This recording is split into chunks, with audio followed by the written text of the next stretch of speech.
मुलांनो, आज आपण आपल्या आवाज इंग्लिश या युट्यूब चॅनेलवर हिज अ फर्स्ट फ्लाइट नावाचा इयत्ता 10वीतील पाठ बघतोय 1.5. या पाठामध्ये एका पक्षानं आपल्या पिलाला कसं बहारी मारायला शिकवलं, कसं पोहायला शिकवलं याचं वर्णन आहे. आपल्यालाही आपल्या आईनं पहिलं पाऊल चालायला शिकवलेलं आहे. अगदी तसाच पक्षी इथं आपल्या पिलाला बहारी मारायला शिकवतोय आणि मग त्याचं अतिशय सुंदर वर्णन या ठिकाणी लेखकाने केलेलं आहे. पान नंबर 31 वर हा लेसन आहे बघा. हिज फर्स्ट फ्लाइट, त्याचं पहिलं फ्लाइट म्हणजे उड्डाण. त्याचं म्हणजे कुणाचं? पक्षाचं आहे, समुद्र पक्षाचं आहे. द यंग सीगल, तो तरुण म्हणजे छोटासा, यंग म्हणजे सीगल जो होता, समुद्र पक्षी जो होता, वॉज अलोन, तो एकटाच होता. कुठं? On his ledge. आता लेज म्हणजे काय? तर डोंगराला असा सुळका असतो, आडवा एक उभा असतो, तो एक सुळका असतो. डोंगराची एक अशी कपार पुढे गेलेली होती, छोटीशी कपार होती आणि तिथं तो एकटाच होता. म्हणजे समजा हा डोंगर आहे, तर असा एखादा छोटासा भाग असतो त्या डोंगराला, तर इथं तो पक्षी एकटाच आहे. His 2 brothers and his sister, त्याचे 2 भाऊ आणि त्याची एक बहीण होती, त्याला हॅड ऑलरेडी फ्लोन अवे, ते अगोदरच ते अगोदरच फ्लोन अवे, उडून गेलेले होते ते आधीच, त्यांना उडता येत होते. द डे बिफोर, आधीच्या दिवशीच, म्हणजे ते कालच उडून गेले होते. हा पक्षी तिथे एकटा आहे. ही हॅड बीन अफ्रेड, पण भाऊ बहीण जरी बहारी मारायला शिकले असले तरी हा छोटा पक्षी हॅड बीन अफ्रेड, घाबरला होता. टू फ्लाय विथ देम, त्यांच्या बरोबर फ्लाय त्यानं केलं नाही. ते भाऊ 2 बहिणी गेली निघून, हा मात्र गेला नाही, घाबरला, अफ्रेड. समहाऊ, आणि मग कसं तरी, when he had taken a little run forward, कसं त्यानं लिटल रन केलं, जरासं पळत फॉरवर्ड आला. म्हणजे हिथं होता असं म्हणा, ते इथनं इथपर्यंत कसा बसा आला. टू द ब्रिंक, हा जो ब्रिंक होता म्हणजेच काठ होता, या काठापाशी कसा बसा आला. ब्रिंक ऑफ द लेज, ह्याला लेज म्हणायचं. ह्या लेजच्या ब्रिंकला म्हणजे इथं काठापर्यंत कसा तरी आला. अँड अटेम्प्टेड, आणि त्यानं प्रयत्न केला. अटेम्प्टेड केला म्हणजे tried to flap his wings, त्याने त्याची विंग्स फ्लॅप करायचा प्रयत्न केला, फडफडायचा प्रयत्न केला. ही बिकेम अफ्रेड, पण तो घाबरला. फडफड करायचा प्रयत्न केला, पण खाली बघितलं, घाबरला. का घाबरलाय? The great expanse of sea, great expanse, खूप मोठा एक्सपान्स झाला होता, पसरलेला होता. कोण? समुद्र, सी, समुद्र. स्ट्रेच्ड डाऊन बिनीथ, खाली बघितलं त्यानं, बिनीथ म्हणजे खाली स्ट्रेच झाला होता, पसरला होता. एक्सपान्स, अवाढव्य असा समुद्र होता. And it was such a long way down, आणि तो समुद्र लॉंग वे डाऊन होता, खूप दूरवर होता. माइल्स डाऊन, कित्येक मैल तो समुद्र खूप लांब पर्यंत होता. ही फेल्ट सर्टन, त्याला खात्री पटली. सर्टन म्हणजे खात्री, आणि फील म्हणजे वाटणे. त्याला खात्री वाटली, त्याची खात्री पटली that his wings would never support him. त्याला खात्री पटली की त्याचे जे विंग्स आहेत, पंख आहेत, आपणाला सपोर्ट करणार नाहीत. आपणाला पंखाचा काय उपयोगच होणार नाही, आपण उडू शकणार नाही. सो, आणि म्हणून ही बेंट हिज हेड, मग त्यानं बेंट केलं, वाकवलं. बेंड, BEND, बेंट, त्यानं बेंड केलं त्याचं डोकं, त्याची मान त्यानं वाकवली. अँड रॅन बॅक, आणि पळत बॅक आलाय, पाठीमाग आलाय. टू द लिटल होल, आपल्या छोट्याशा होल एका छोट्याशा बिळामध्ये आलाय under the ledge.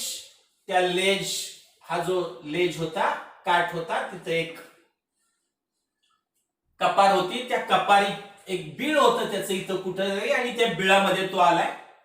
Wear he slept at night. तिथं तो नाईटला झोपत होता. रात्री जिथं झोपायचा त्या बिळात आला, आपल्या भावांबरोबर गेला नव्हता. इव्हन व्हेन, तेव्हा सुद्धा, इव्हन व्हेन म्हणजे कधी, each of his brothers and his little sister, त्याचे 2 भाऊ आणि त्याची छोटीशी बहीण, whose wings, त्या सगळ्यांचे जे विंग्स होते, whose wings, त्यांचे पंख म्हणजे भावाचे पंख, बहिणींचे पंख, were far shorter, भावाचे आणि बहिणीचे पंख छोटे होते, शॉर्टर होते कुणापेक्षा, than his own. इथे डिग्री आहे. दॅन हिज ओन, स्वतःपेक्षा भावाचे पंख लहान होते, बहिणीचे पंख लहान होते. आणि अँड फ्ल्यू अवे, आणि भाऊ बहीण हे त्यांचे विंग्स छोटे होते. रॅन टू द ब्रिंक, ते ब्रिंक पर्यंत पळत गेले होते भाऊ बहीण. Ran to the brink, flapped their wings, त्यांनी आपली पंख फडफडली होती. भावानं आणि बहिणीनं फ्लॅप केलं होतं, फडफडलं होतं त्यांची पंख. अँड फ्ल्यू अवे, आणि भाऊ आणि बहीण फ्ल्यू अवे, उडून गेलेली होती. ही फेल, छोटा भाऊ उडून गेलाय, छोटी बहीण उडून गेलेली आहे, तरीही हा जो समुद्र पक्षी होता छोटासा, he fail to muster up courage, तरीही तो मस्टर अप करेज, धाडस एकवटायला, धैर्य एकवटायला फेल गेला. त्याचं धाडस झालं नाही. कशाला? To take that plunge. Plunge, jump घ्यायला, झेप घ्यायला त्या छोट्या समुद्र पक्षाचं काही धाडस झालं नाही. Which appear to him so desperate, आणि त्याला स्वतःला उडता येत नसल्यामुळं तो अपियर म्हणजे दिसणे, वाटणे, टू हिम सो डिस्परेट, या गोष्टीला त्याला खूप डिस्परेट केलं, खूप हताश झाला, निराश झाला की आपला छोटा भाऊ, छोटी बहीण भरारी मारते, पण ह्याला भरारी मारता येत नव्हती. His father and mother had come around, मग त्याचे वडील, त्याची आई त्याच्या जवळ आली, कम अराउंड, कॉलिंग टू हिम श्रीली, ते त्याला बोलवत होते. त्याचे वडील, आई त्याला बोलवत होते, कॉलिंग करत होते, श्रीली, कर्कशपणे बोलवत होते. श्रीली म्हणजे अपब्रेडिंग हिम, त्याला अपब्रेडिंग करत होते, दम देत होते, धमकी देत होते म्हटलं तरी चालेल, त्याला कावत होते, चिडत होते त्याच्यावर. थ्रेटनिंग टू हिम, थ्रेटन म्हणजे दम दे, त्याला धमकी द्यायला लागले, दम द्यायला लागले. टू लेट हिम स्टार, आणि तुला स्टार करेल, उपाशी ठेवेल. स्टार, उपाशी ठेवणे, खायला न देणे. ऑन द लेज, या लेजवरच, या कपारीतच तुला बिन अन्ना पाण्याचं ठेवेन, तुला काही खायला देणार नाही, दम दिला वडिलांनी. अनलेस ही फ्ल्यू अवे, अनलेसचं वाक्य आहे, जर का, अनलेस म्हणजे अनलेस ही फ्ल्यू अवे, जर त्याने फ्ल्यू अवे केलं नाही तर, जर तो उडून नाही गेला, जर तू नाही भरारी घेतलीस तर तुला खायला काही देणार नाही, दम दिला आई वडिलांनी. But for the life of him, पण स्वतःच्या लाईफसाठी, स्वतःच्या जीवासाठी, ही कुड नॉट मूव्ह, हा छोटा पक्षी हल्ला सुद्धा नाही. वडिलांच्या धमकीला, आईच्या धमकीला, ताकीदीला त्याने जुमानलं नाही.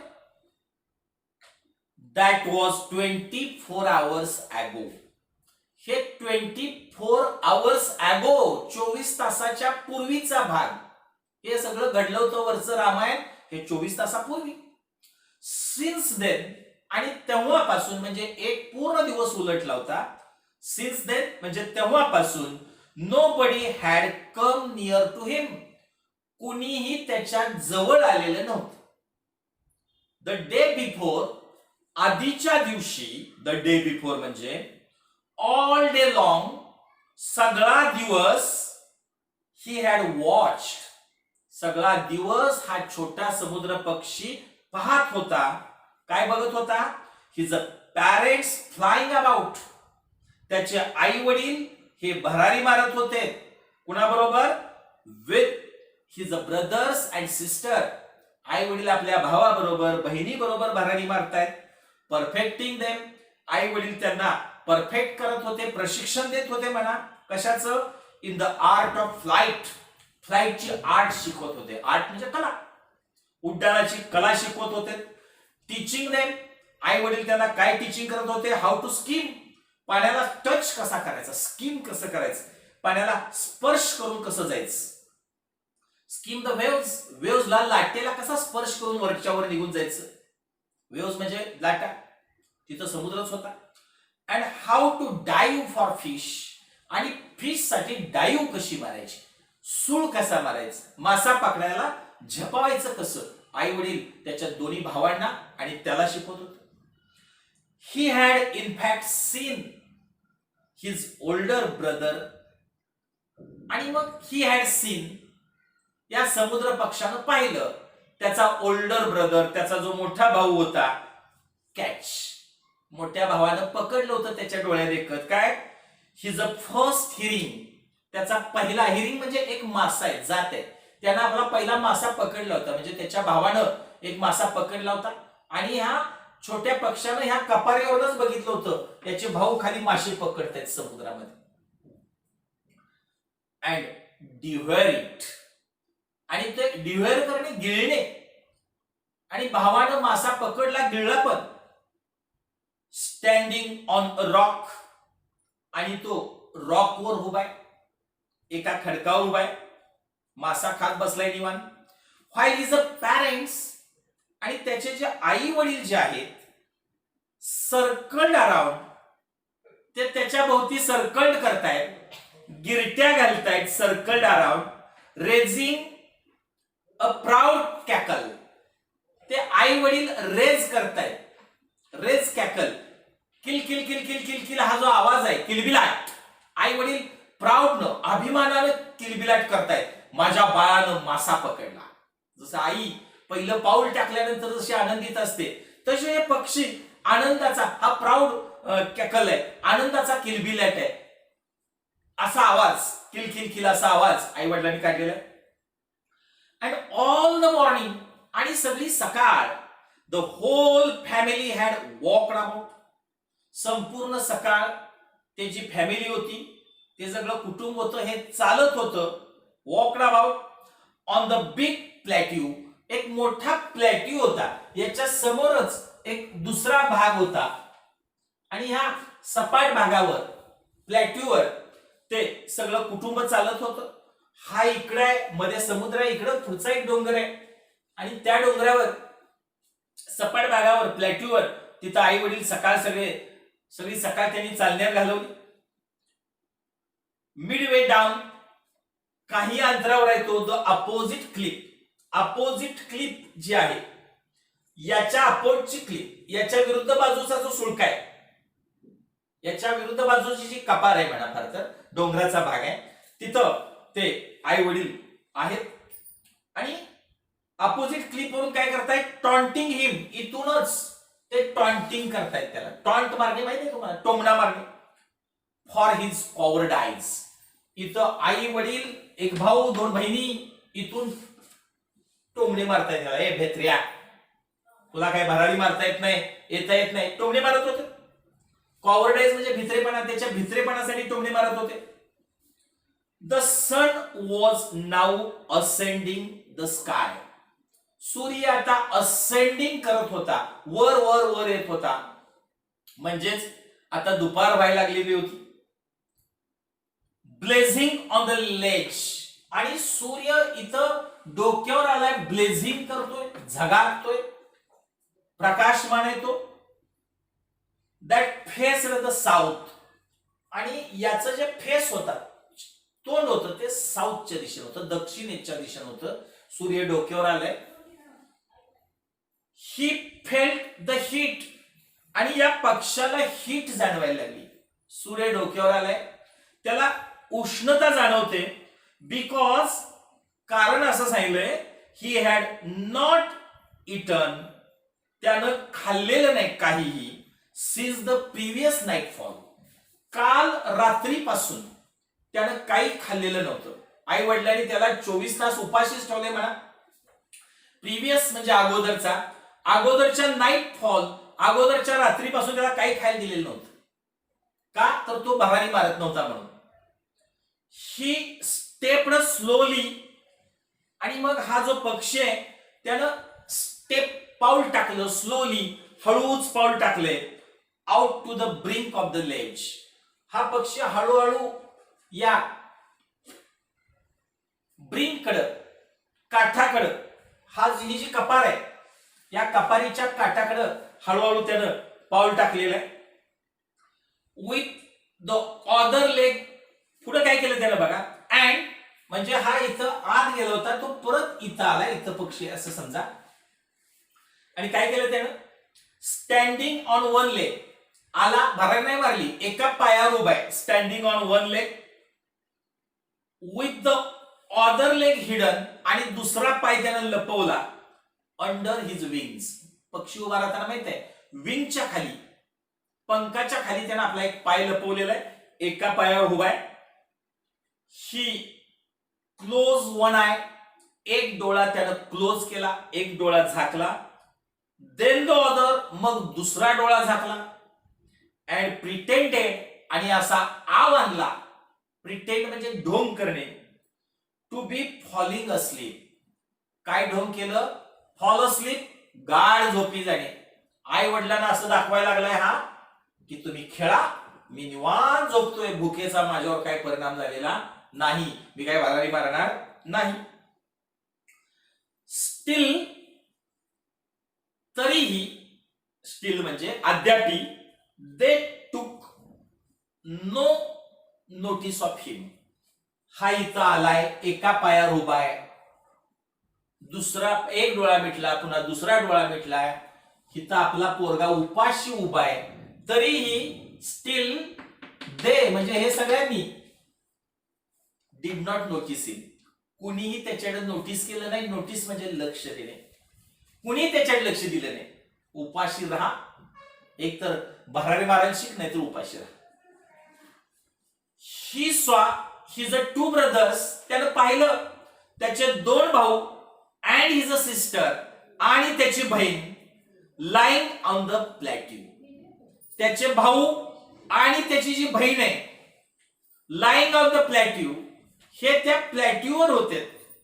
डोझिंग, त्यानं पाहिलं की आपले भाऊ बहीण इकडं पुढच्या प्लॅट्यूवर डोझिंग करतायत, डुलक्या घेतायत, विथ देअर हेड संक इनटू देअर नेक्स.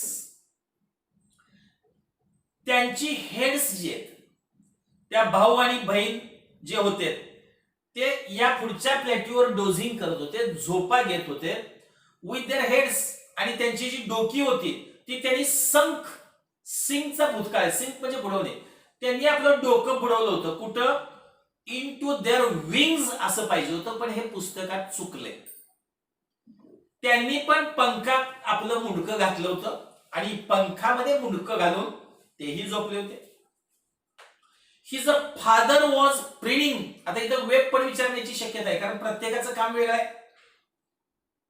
त्याचे भाऊ जे होते आणि बहीण होती त्यांनी पंखाखाली मान घातली आणि झोपले होते. His father was प्रीडिंग the feathers. वडील काय करत होते, प्रीडिंग करत होते, म्हणजे क्लिनिंग करत होते, स्वच्छ करत होते.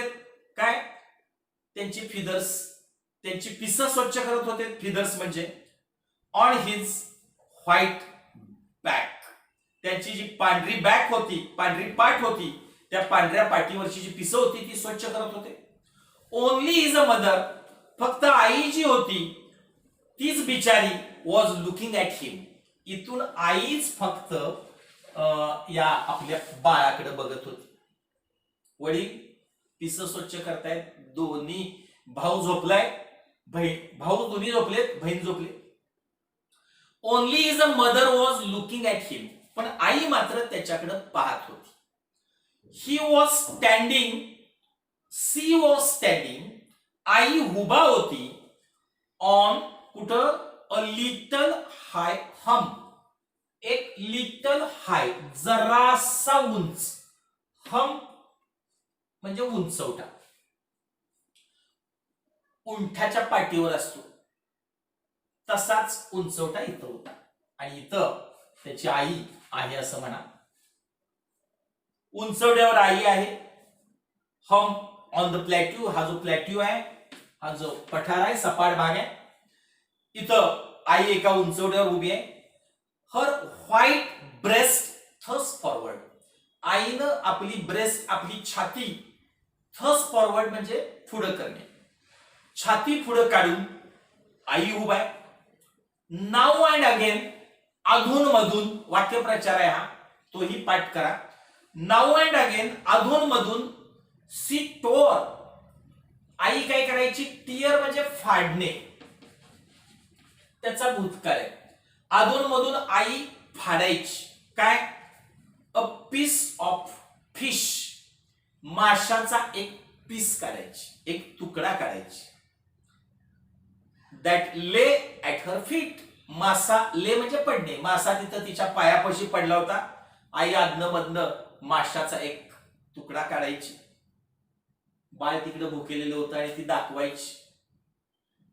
And then scrap each side, आणि मग आई स्क्रॅप करायची, घासायची. काय स्क्रॅप म्हणजे घासणे. ईच साइड ऑफ हर बीक, बीकची, बीक म्हणजे चोच, चोचीची प्रत्येक बाजू घासायची. कुठं, ऑन द रॉक, दगडावर आई चोचीची बाजू घासायची. काय घासत असेल, चोचीला धार काढायची आणि माशाचा एक तुकडा काढायची. द साइट ऑफ फूड, आणि मग आईच्या समोरचं ते फूड, मासा बघून, the site of food, site म्हणजे दृश्य, ते अन्नाच्या दृश्यानं, अन्न बघून मॅडम नाही, मॅड म्हणजे वेळ लागणे, ते अन्न बघून त्या पक्षाला अक्षरशः वेळ लागले, त्या पिलाला. हाव ही लव्ड, त्याला खूप आवडलं असतं. लव, आवडणे. To tear food that way, त्याला पण तसंच अन्न फाडायला, तसाच मासा फाडून खायला आवडलं असतं, त्याला मासा आवडत होता. स्क्रॅपिंग हिज बीक नाऊ, आणि तोही त्याची बीक स्क्रॅप करत होता, आपली चोच घासत होता. अँड स्क्रॅपिंग हिज बीक नाऊ अँड अगेन, तोही आपली बीक नाऊ अँड अगेन, अधून मधून दगडावर घासत होता. टू व्हेट इट, आणि त्याला धार लावत होता. त्यालाही खरं तसं करायला आवडलं असतं. आई जसं इकडं चोचीला धार लावत होती, माशाचा तुकडा काढत होती, इकडं पक्षी तसंच करत होता. त्यालाही आवडत होतं की आपण असंच केलं पाहिजे, आणि तो पीस खाल्ला असता बरं वाटलं असतं. त्याच्याही मनामध्ये एक अभिलाषा निर्माण झाली, आशा निर्माण झाली, आणि आईला तीच अपेक्षा निर्माण करायची होती. आता दुसऱ्या पार्ट मध्ये आईनं त्याला कसं शिकवलं बघा. आता फक्त त्यानं, आईनं काय केलं, अन्नाची एक त्याला भुरळ पाडलेली आहे माशाची, आणि त्या भुरळीच्या माध्यमातून आईनं त्याला उड्डाण करायला शिकवलं. हे आपण दुसऱ्या पार्ट मध्ये बघणार आहे. धन्यवाद.